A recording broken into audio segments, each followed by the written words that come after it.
12 million people show up at Fisherman's Wharf every single year, and a huge chunk of them walk away with the exact same story. An empty wallet, a broken car window, and a bowl of clam chowder they're still not entirely sure was worth it. None of that has to be you, and every single mistake on this list is completely avoidable once you know it's coming. So before you go, never go to Fisherman's Wharf without watching this first. Why everyone ends up here anyway. Fisherman's Wharf sits right at the northern edge of San Francisco, and it earns its name honestly. This stretch of waterfront really was the working heart of the city's fishing industry back in the early 1900s, when Italian immigrant fishermen, many of them from Genoa and Sicily, docked their boats here every morning and sold the day's catch straight off the pier. Some of that heritage genuinely survives. A small commercial fishing fleet still operates out of the harbor, and a handful of restaurants can trace their roots back multiple generations. The neighborhood's transformation from working harbor to tourist destination didn't happen overnight either. Through the mid-20th century, as San Francisco's fishing industry gradually contracted due to overfishing, pollution, and competition from larger commercial operations elsewhere, the wharf's business owners increasingly leaned into tourism to keep the local economy afloat. Restaurants that once catered mainly to dock workers and their families began marketing themselves directly to visitors. Souvenir shops moved in to fill vacated warehouse space, and by the 1960s and 70s, the wharf had largely completed its shift from working port to full-blown tourist attraction. That transition is exactly why so many of the neighborhood's oldest, most established restaurants still lean hard on the phrase family-owned since, even when the actual fishing operation behind the name shrank down to almost nothing decades ago. But here's the thing, nobody tells you before you book the trip. The Fisherman's Wharf, most tourists actually experience today, has drifted a long way from that fishing village origin story. Roughly 12 million visitors pass through the neighborhood annually, working out to close to 33,000 people a day, squeezed into a handful of piers and a few blocks of waterfront. That kind of density changes a place, and it's changed this one considerably. A recent analysis of online reviews from an eSIM travel company actually found that Fisherman's Wharf had more mentions of the phrase tourist trap attached to it than any other attraction on the entire planet, for 2 years running, beating out Temple Bar in Dublin and Las Ramblas in Barcelona. So if you're planning a trip, it's worth knowing exactly what you're walking into before you park the car, because parking itself is where the trouble usually starts. The parking situation is genuinely brutal. Let's start with the practical stuff, because this is where a lot of visitors get burned before they've even seen a sea lion. Street parking around Fisherman's Wharf is scarce, aggressively enforced, and, according to nearly every local who's ever written about the neighborhood, actively dangerous for your vehicle. Garage parking isn't much gentler on your wallet either. Rates commonly run around $6 an hour with daily maximums that can climb toward $30 or more, and some garages close earlier than you'd expect, which means showing up for a late dinner without checking the hours first can leave you locked out of your own parking spot. The Fisherman's Wharf Community Benefit District, which represents the neighborhood's own businesses, actually puts out public guidance urging visitors not to park on the street at all, warning bluntly that car burglaries remain one of the most prolific crimes in San Francisco, especially in tourist hubs like this one. Their advice is about as direct as it gets. Reserve a monitored garage in advance, verify its closing hours, and never, under any circumstances, leave anything visible inside your car. If you're going to drive here at all, that's genuinely the smartest move. A lot of seasoned visitors skip driving into the neighborhood entirely, relying instead on San Francisco's Muni transit system or the cable car lines, both of which drop you within easy walking distance of the piers without the parking headache. Booking ahead genuinely makes a financial difference too, not just a convenience one. Parking apps that let you reserve and prepay for a garage spot ahead of time frequently offer meaningfully lower rates than what you'd pay simply pulling up and taking a ticket at the gate, and Saturdays in particular tend to sell out or hit peak pricing fastest given how much weekend tourist traffic the neighborhood absorbs. If your hotel happens to be nearby, it's often genuinely worth checking whether your hotel offers its own parking rather than relying on a wharf area garage at all, since hotel parking, while not necessarily cheap, at least removes the daily hassle of relocating your car every morning during a multi-day stay. And if you're someone who assumes a rental car is simply part of any American vacation, San Francisco is one of the clearer exceptions to that rule. Between Muni, cable cars, ride shares, and how genuinely walkable the wharf area is once you're actually there, a lot of visitors find they never need to get behind the wheel at all during their stay. Yes, your car really can get broken into. This isn't internet exaggeration or tourist paranoia. Fisherman's Wharf, alongside Ghirardelli Square, Alamo Square, and Union Square, has been consistently named one of San Francisco's actual hotspots for car break-ins, and it's not a new problem. A CBS San Francisco report years back found that auto break-ins citywide had jumped 31% in a single stretch, with Fisherman's Wharf singled out as one of the worst areas, specifically because thieves know tourists are more likely to leave luggage, electronics, or shopping bags sitting in plain view. One visitor from Denver, planning a wharf trip after hearing about the problem in advance, described her reaction to a local reporter in a way that probably sums up how most first-time visitors feel once they learn about it. It's really kind of sad, actually, that people seem to prey on other people.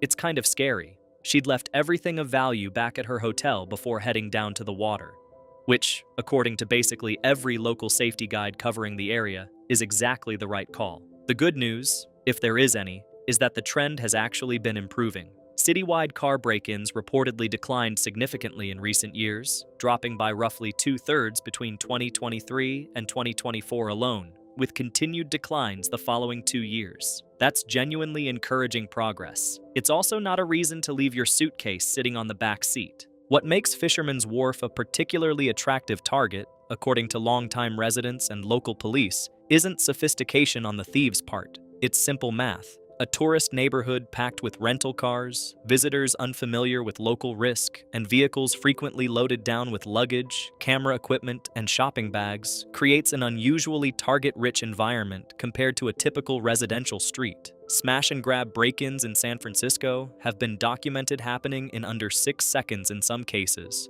fast enough that even a car parked in a well-trafficked, well-lit area in broad daylight isn't automatically safe if valuables are visible through the window.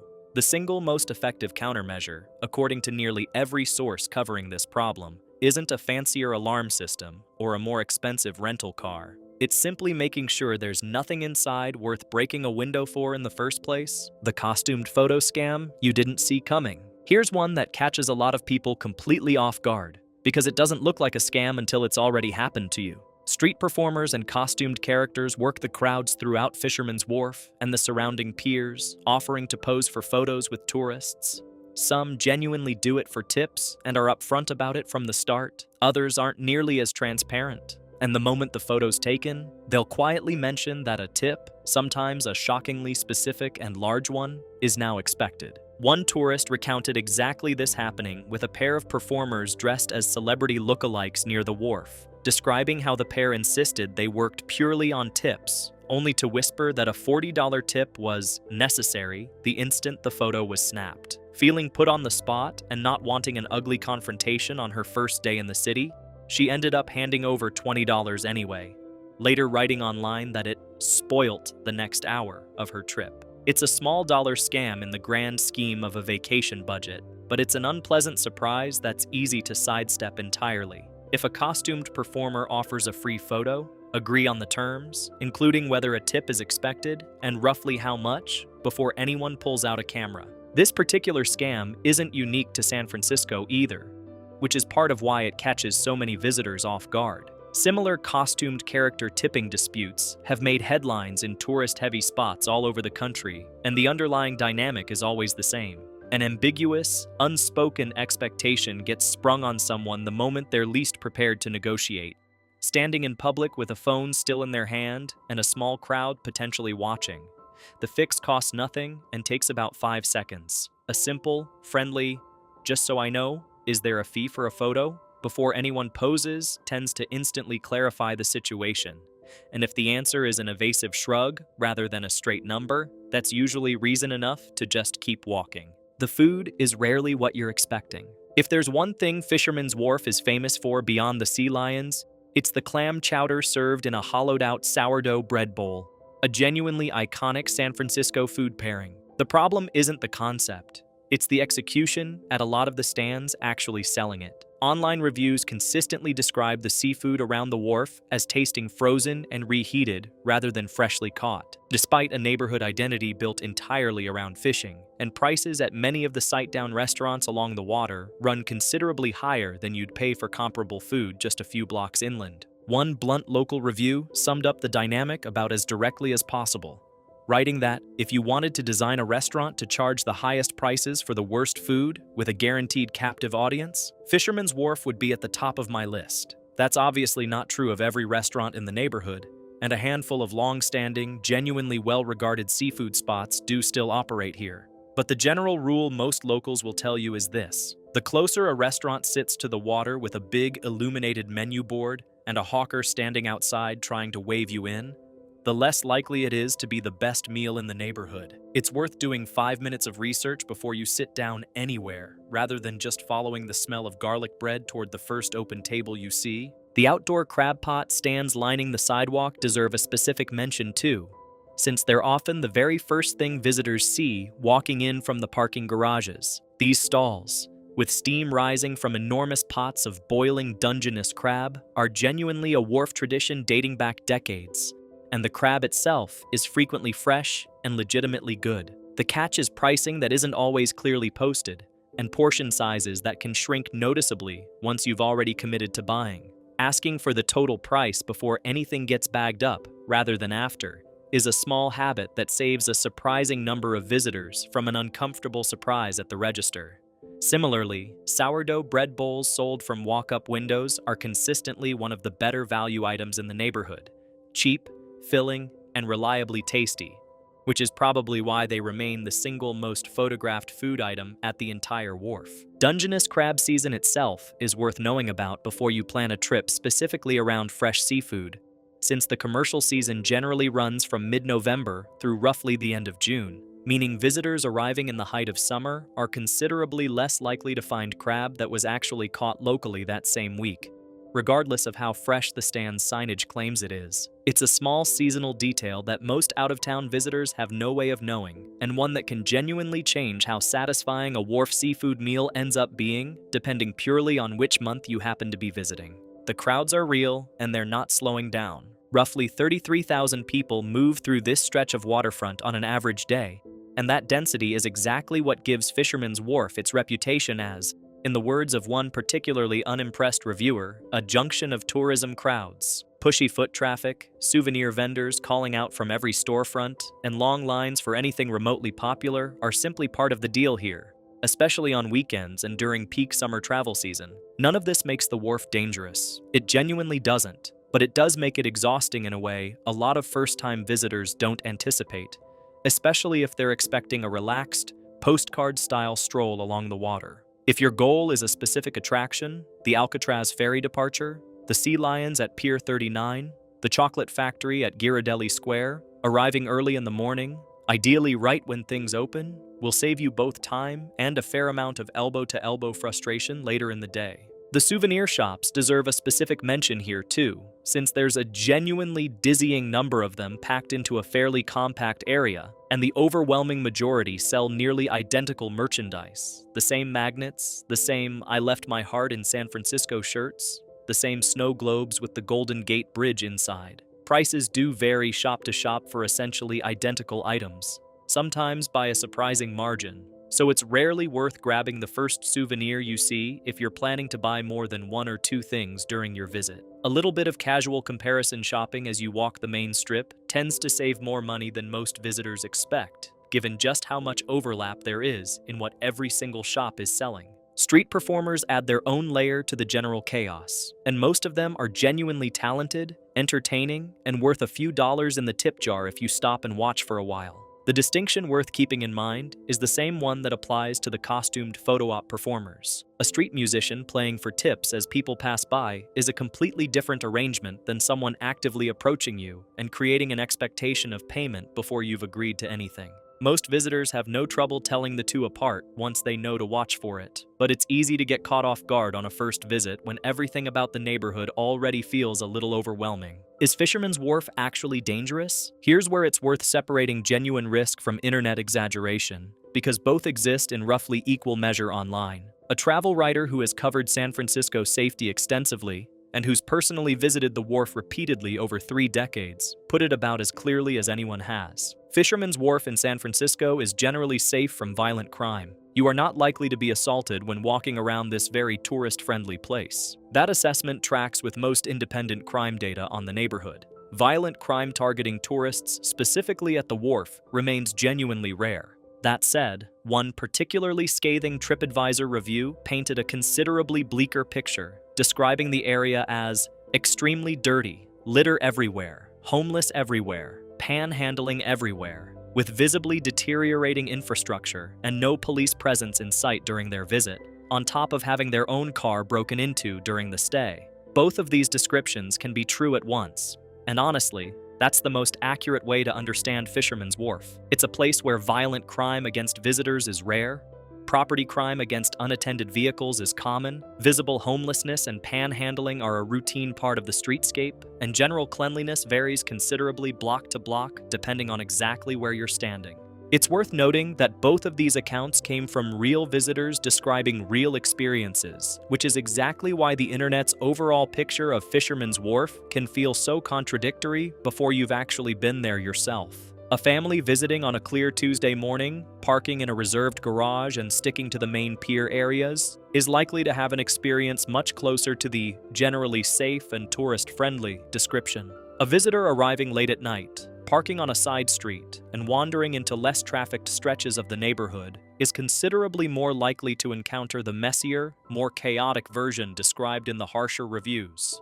Neither version is fabricated. They're just describing genuinely different slices of the same 12 million visitor-a-year neighborhood, and a certain amount of the reputation gap comes down to expectations set well before anyone ever arrives. A visitor coming in expecting a quaint, quiet, working fishing village based purely on the name is almost guaranteed some level of disappointment once they see the actual scale of the crowds and commercial density. A visitor who arrives already understanding it's a heavily touristed stretch of waterfront tends to come away with a far more positive impression, simply because the reality matches what they were expecting to find. Panhandling and homelessness are part of the experience. This is one of those realities travel brochures conveniently leave out, but multiple independent visitor accounts confirm it consistently. Fisherman's Wharf, like most of central San Francisco, has a visible homeless population, and panhandling is common throughout the area, particularly along the transitions between the wharf and neighboring streets. One TripAdvisor thread discussing whether the area is safe for a family vacation put it plainly, "No crime noted in Fisherman's Wharf. Just be aware there is a fair amount of homelessness in the city, including the wharf area." For most visitors, this ends up being more of an adjustment than an actual safety concern. San Francisco's broader struggles with housing affordability and homelessness are well documented well beyond just this one neighborhood, and Fisherman's Wharf, precisely because it draws such heavy foot traffic and tourist dollars, isn't insulated from that reality the way a gated resort might be. Basic street awareness, the same instincts you'd use in any dense urban tourist area, generally serves visitors well here. City and neighborhood business groups have made visible efforts over the years to address the issue specifically around the wharf, including dedicated outreach teams and periodic cleanup initiatives targeting the busiest tourist corridors. Results have been genuinely mixed, and visitors on any given day might notice a considerably cleaner, calmer stretch of waterfront than the one described in some of the harsher online reviews, or they might notice the opposite, depending largely on timing and exactly which blocks they wander through. Families traveling with children specifically have generally reported feeling comfortable in the main pier areas, where foot traffic and lighting are heaviest, while venturing a few blocks away from the core tourist zone tends to expose visitors to a rougher, less curated version of the same neighborhood. None of this is meant to scare anyone off. It's simply the kind of context a first-time visitor rarely gets from a glossy travel brochure, which tends to show nothing but sunny piers, happy sea lions, and steaming bowls of chowder, and conveniently leaves out the parking garage rates, the hand-billers, and the occasional panhandler working the same stretch of sidewalk. Knowing what's actually there, good and bad, tends to make for a far better trip than showing up with expectations built entirely on postcards. What's actually worth your time? None of this is meant to talk you out of going, because there's a reason 12 million people show up every year despite every complaint on this list. The sea lions hauled out on the docks at Pier 39 are genuinely one of the more delightful, unscripted wildlife encounters you'll find anywhere in a major American city, and they've been a fixture there since they first showed up in large numbers back in 1989. Apparently drawn by an abundant herring supply and a lack of natural predators in the marina. The Musée Mécanique, tucked near Pier 45, houses one of the largest privately owned collections of antique mechanical arcade machines in the world, and admission is free. You only pay per machine you actually want to play. USS Pampanito, a fully restored World War II submarine docked at Pier 45, offers a genuinely fascinating self-guided tour through cramped torpedo rooms and crew quarters for a reasonable ticket price. And if you're catching a boat out to Alcatraz, which remains one of the single most popular tours in the entire city, booking your ticket well in advance online is essential, since same-day tickets routinely sell out completely, especially during peak season. The waterfront also offers a handful of genuinely free experiences that don't show up prominently in most guidebooks, but are consistently rated among visitors' favorite parts of the trip. Simply walking the length of the piers at sunset, watching the fishing boats that still operate out of the harbor come in for the evening, costs nothing and captures a version of the Wharf's original working harbor identity that's easy to miss if you're only focused on the shops and restaurants. The view of Alcatraz Island and the Golden Gate Bridge from the end of Pier 39, away from the main shopping concourse, offers a genuinely striking photo opportunity without a single dollar changing hands. And the historic ships docked at the Hyde Street Pier, part of the San Francisco Maritime National Historical Park, are viewable from outside for free, with paid admission only required if you want to actually board them. Timing your visit matters more than you'd think. If there's one piece of advice that shows up consistently across nearly every source covering Fisherman's Wharf, it's this: go early. Arriving before the crowds build, generally before 10 in the morning, gives you a genuinely different experience of the same neighborhood. Parking is easier to find, restaurant lines haven't formed yet, and the waterfront itself has a noticeably calmer, more pleasant atmosphere before the tour buses start unloading. Weekday visits also tend to be considerably less chaotic than weekends, when both local day trippers and out-of-town tourists converge on the same handful of blocks simultaneously. If your schedule allows any flexibility at all, a Tuesday or Wednesday morning visit will feel like an entirely different neighborhood compared to a Saturday afternoon in July. Seasonal timing matters too, though maybe not in the way most visitors assume. San Francisco's famous summer fog rolls through Fisherman's Wharf regularly, sometimes keeping temperatures in the 50s, even in the middle of July, which catches a surprising number of visitors off guard when they've packed for a stereotypical sunny California vacation. Layers are genuinely essential regardless of what month you're visiting, and a light jacket or windbreaker will serve you far better standing at the end of a windy pier than the shorts and t-shirt combination that felt perfectly reasonable back at the hotel. Fall, particularly September and October, tends to bring San Francisco's warmest, clearest weather of the entire year, a detail that catches a lot of first-time visitors by surprise, but is well known among locals who plan their own outdoor plans around it, rather than assuming summer is automatically the best season to visit. A few practical rules before you go. Pulling everything together, the core advice for visiting Fisherman's Wharf without becoming a cautionary tale boils down to a handful of genuinely simple habits. Don't park on the street, and if you do drive, reserve a monitored garage in advance and check its closing hours. Never leave anything visible inside your car, luggage, electronics, shopping bags. Even an empty-looking bag can be enough to attract a smash and grab. Agree on terms before posing for any photo with a costumed street performer. Research restaurants before you sit down, rather than following the nearest hawker's pitch. Arrive early, ideally on a weekday, if you want to avoid the worst of the crowds. Pack layers regardless of the season, and keep your expectations calibrated. This is a genuinely touristy, genuinely crowded stretch of waterfront, not a quiet, undiscovered fishing village, no matter what the name might suggest. None of these precautions require any special skill or local knowledge beyond what you're hearing right now. They're the same basic habits seasoned travelers apply to any dense, high-traffic tourist district anywhere in the world, whether that's Times Square in New York or the Ramblas in Barcelona. Fisherman's Wharf isn't uniquely dangerous or uniquely deceptive compared to those places. It's simply a victim of its own enormous popularity, 12 million visitors a year funneled through a handful of piers built for a much smaller working harbor. And that mismatch between scale and infrastructure is exactly where most of the problems on this list actually originate. One recent travel writer's bottom-line assessment probably captures the neighborhood best. Most visitors leave with exactly what they came for: a bowl of clam chowder,